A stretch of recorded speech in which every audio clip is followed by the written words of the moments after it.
Text me number and every other side again. Let's take it.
Hi, darling. Abantu abasinga bwe bajja music industry babeera ne goal. Sometimes abamu bajja nga tebamanyi kyakukola naye okoze brandinze bulungi n'erinnya Spice Diana nga naawe omuntu kwegamba kino wali okisuubira bwe kiti. Tukola be tukola. Tukola be tukola just to like tubeere maaso tweyongereko maaso. So I want to invest for myself and for my fans. Yeah. So kino mbadde kimanyi tujja kikola. One thing of 2023 ogenda gitandika mu mwanya wegati abantu basuubire ki nga tuvudde wano after the concert njja kuba mbibatuusaako njja kuba mbagamba kino kiddako because sisuubira nti nno yenkomerera tutandikwa abasinga bajja music industry batandikira eno wansi kuyimba President omutuufu natandikira wansi abamu bagamba nti natandikira mu chachi ate maama wange yangoba nakubanga disco nawe byakutuukako ng'okuba disco ekireni nagenda nkuba disco ngafunye akayimba musanju nageza kubatambuza mu chachi saali bunyuma nga ddene naye nali nnyo ku nasoza street nankulabe nga ndaba bane bakitambuza kya musiki nembera inspired sawa zimpatula bagwomukati ku bakyala abasinga amaanyi mu ggwanga tebajja mukati bwe kiri naye osaba nnyo ate kati waliwo omuntu asaba atasaba n'abanga alina waali church is not a problem. I might not go to church, but trust me, I'm a believer and I pray anytime, everywhere. Nemba mchina abiro, sabilayo. Mzee chibu wagama ntikati. Mzee nagoleka mu 2023 sijja kuba. Sina sala okumanya mzee, nja kusala omumasawa. Abanga twakatandika 2023 ate na ampubye. Sina tula kumanya ntikati. Likoze bino, but trust me, sina kyekoze kyenigisa mu 2023 because kyekola kyonna mba nkola kitwala maaso.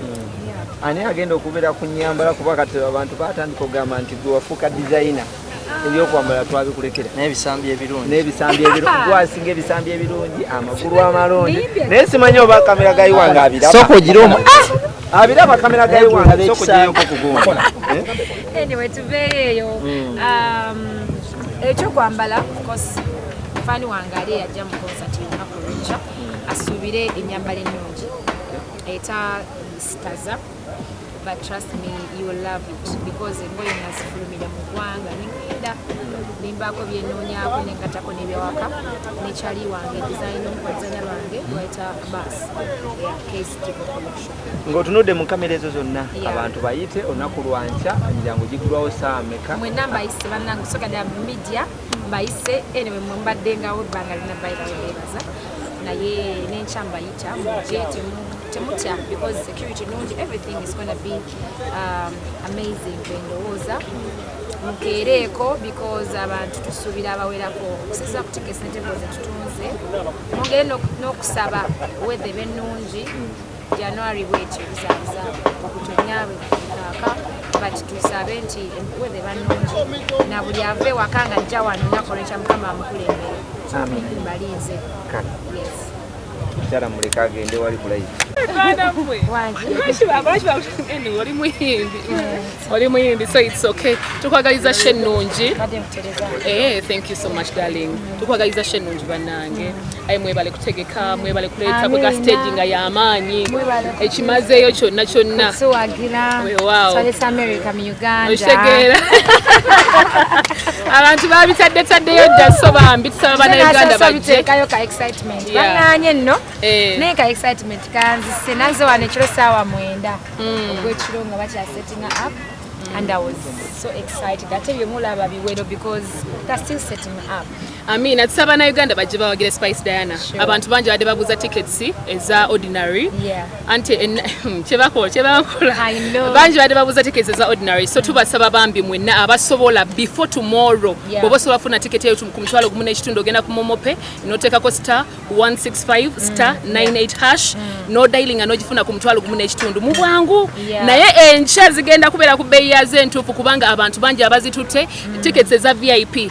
By tomorrow morning zigenda kubanga ziweddewo so tubasaba tables by the way ndozo kiraba so tables nene datino nyigayo muntu ogu omuye kayeka bwati omubwati omuye kayeka bwati tugenda kuba tunyigawo so bambi tubegayiridde musobola okubanga mutuuka mu budde mu jemangu already jam yatandise dandoza gwamulese kateretebereza kumanja kinaba kitya so bambi tubasaba na Uganda muje muberewo twebaza wana mawulire mwenna abadde babakibambye ekyo kiga kituufu abakikozeeko abakibambye mwebale nnyo mwenna n'okwagira spice like abadde bagula tickets abaguze tables up to now nakati ndabanya jemveyo nga table yabambi mwebale nnyo in advance tumanyi ya ncha naye we believe kigenda kuba amazing kale Nsonga security bichimu kiri okay. We had a press conference ya security Uganda police. I think mwawuli yabayogera.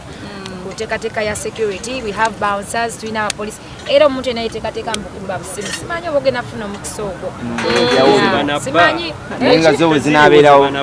Abana batanzi baberere mu VIP. Choino manya security eri yonna ino okubeera yo security because tekiriko VIP oba ordinary because buli muntu yetaaga okubeera secure wagenda okubeera so kitegeeza nti oba wa ordinary oba ali ku mulyango ayingira obuyingizi oba planning okuyingira yenna abajabudde okujja balina okubeera nga butuufu ate twajawudde wansi eno wagenda baayo aba VIP ne tables then wagula eri ordinary jibagenda nabo so that tukendeeza omunyigo no simba line enye naye already ku kyotulazeeko ekya stage so far ekintu kino kibambiddwa so kitusubira ntate ekintu kigenda kubeera kisingako waneeno tusubirayo surprises ez'aba artists and bakibuuza nnyo ekyo of course I mean I have many friends abayimbi bannange there's no way we cannot be on the same platform oba tubbireko omu but trust me it's about me and my fans it's my day that's my stage abala bonna bigenda kuba birungo how does it feel right now kuba nti otuuse ku lunaku luno build well nervous and happy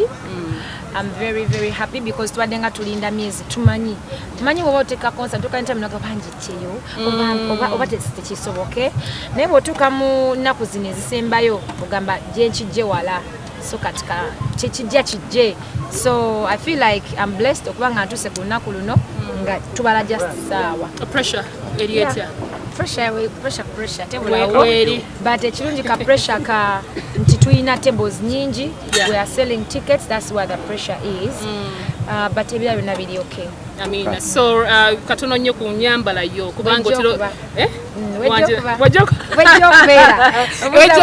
yes trust me you will love it ejja kubanga ebeera nga buli muntu emunyumira si muto si muvubuka si mukulu omukyala bamwetaga mu live wali okay okale omuyimbi katumute for now nze byange biwedde kuba test era mu miso yeso yebibuuza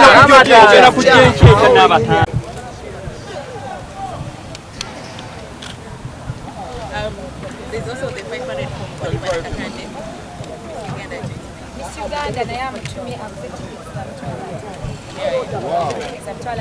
Olivia, thank you so much. And then Ashley has bought a table. Ashley too hasn't traveled from Dubai. I've seen a table, that's 2.5 million.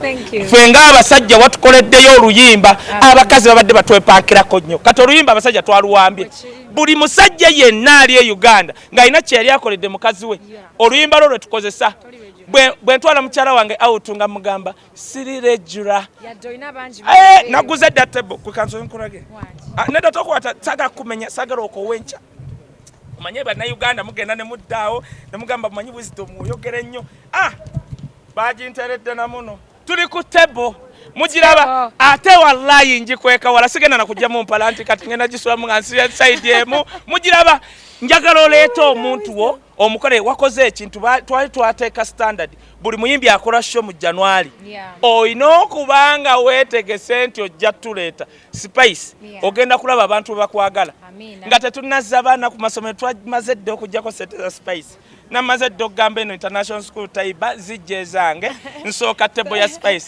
naye thank you nze njaga kwebaza lwakutukolera luyimba nga ffe abasajja abakyala mbadde mutweyagalirako nnyo n'abakazi nga balwesibyeko nabo ffe twaluwambye twayizeemu ebigambo gundi emu yokka buli kyenkolera omukazi sireejula kati waliwo omusajja eyaŋŋambye wisdom nakubya oluyimba olwo nga nyambaza mukyala wange mwambaza bwe buli kyetukolera omukazi nga tuyimba luyimba olwo okitegedde kyemugamba watuyigiriza era n'abamu abadde tebabikola twazzeeyo okuyiga ebintu ebimu nze nanyazizza kabebi nga oluyimba lwentaddeko anti nkola bano bye batakola nakanazizza nga ntaddeko sirirejjula ndi mupya kanazabuna kati oyo takimanyi kolayo ebintu ebikufuula nga tolirejjula bano abali awo njogera boogezi gwira bantu bisambi okola bya bitalirejjula kyekyo nze kiwedde gundi yange yeeno sigwanga oba ennyo omanyi kati kyekyo ate ono be batuleeteranga abayimbi abaveeri nga babawaana kati wakulaba bwati omusanyufu kati kiwedde wamma nkutadde genda tuyina bannanga